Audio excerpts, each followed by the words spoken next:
दांत वाली बहू। रंजना कभी ब्रश नहीं करती थी। उसे कितनी बार उसके माँ बाप ने डांटा, लेकिन उसका कोई असर उस पर होता ही नहीं था, जिस कारण से उसके दांत पीले पीले हो जाते हैं। शादी के बाद। अरे बहू, वैसे तो तुझ में कोई कमी नहीं है, पर तेरे दांत इतने पीले कैसे है बेटा? कैसे मतलब? कोई सर्जरी थोड़ी ना कराइए। वो तो क्या नाम, मैं ब्रश नहीं करती थी तो पीले हो गए। अब क्या करूं? आप कहें तो लाल करवा लूं या फिर काले? यार ये क्या है, क्यों माँ से लड़ रही हो? लड़ रही हूँ?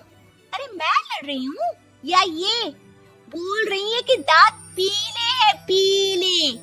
अरे तपस्या थोड़ी ना की है इन्हें पीले करने के लिए। बकायदा ब्रश नहीं किया है 20 साल तक, तब जाकर।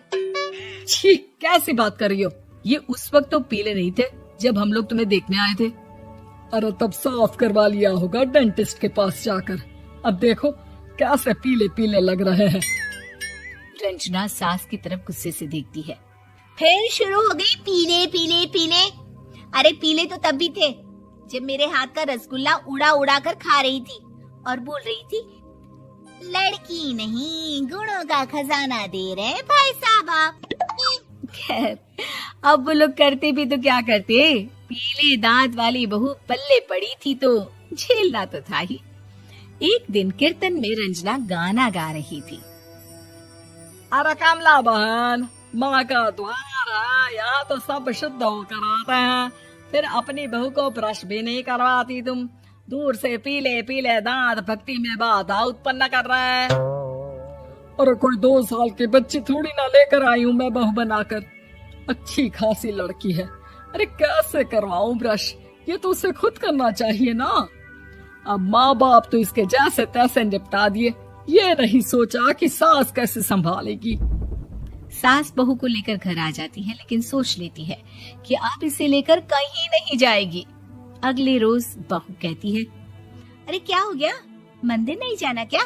कीर्तन का वक्त हो रहा है। मेरी मधुर वाणी से कान्हा जी जागते हैं और सोते हैं। आप तो जानती है ना उनकी भक्ति में कितना मन लगता है मेरा।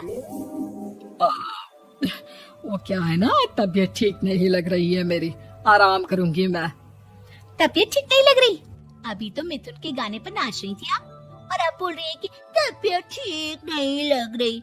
अरे भक्ति में मन लगा लो सासू माँ, ऊपर जाना है, क्या मुंह दिखाओगी आप? हाँ? सास को बहू की बात पर गुस्सा आ जाता है। मैं क्या मुंह दिखाऊंगी, इसकी चिंता तो ना कर, समझी? अपने मुंह की चिंता कर, जो ये पीले पीले दांत लेकर हर जगह पहुंच जाती है। पता है लोग कितना मजाक बनाते हैं। ना जी ना, मैं नहीं जाना कहीं तेरे साथ। तो ये बात है। कोई ना, मत जाओ, मैं अपने कमरे में ही बैठकर भक्ति कर लूंगी। ऊपर वाला दांत थोड़ी ना देखता है, मन देखता है, भावना देखता है। और अरे बस बस, तू सब कुछ दिखा, बस ये सफेद चमकदार दांत ना दिखाना किसी को, है? जा यहाँ से। बहू को सास की बात का कोई फर्क नहीं पड़ता, वो तो जैसी थी वैसी ही रह जाती है। सुबह नहाकर किचन में खाना बनाना, फिर खाना खाना, कीर्तन भजन करना और सो जाना। एक दिन, माँ जी मैं सहेली के घर जा रही हूँ, शाम को लेट आऊंगी। हाँ हाँ तो जाना, मैंने कौन सा तेरी आरती करनी है घर पर बैठकर। रंजना सहेली के घर जाती है, जहाँ वो पार्टी में जाने की तैयारी कर रही होती है। अरे शिखा, कहाँ जाने की तैयारी कर रही है? मैं गलत वक्त पर आ गई क्या? अरे नहीं यार, उल्टा सही वक्त पर आई है। मैंने ये साड़ी और ज्वेलरी निकाली है यार, शाम को इनके ऑफिस की एक पार्टी में जाना है। बताना कैसा लग रहा है ये सब? नहीं यार, इस ड्रेस के साथ तो वो वाली ज्वेलरी अच्छी लगेगी। हाँ हाँ सही बोल रही है, मैंने ध्यान ही नहीं दिया। वैसे तो हमेशा से मस्त फैशन सेंस रखती है।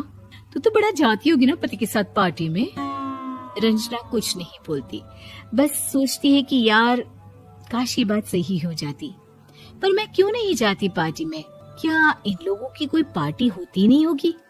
रंजना घर आती है और रात में पति से सवाल करती है, एक बात बताइए, आप मुझे किसी पार्टी में क्यों नहीं ले जाते?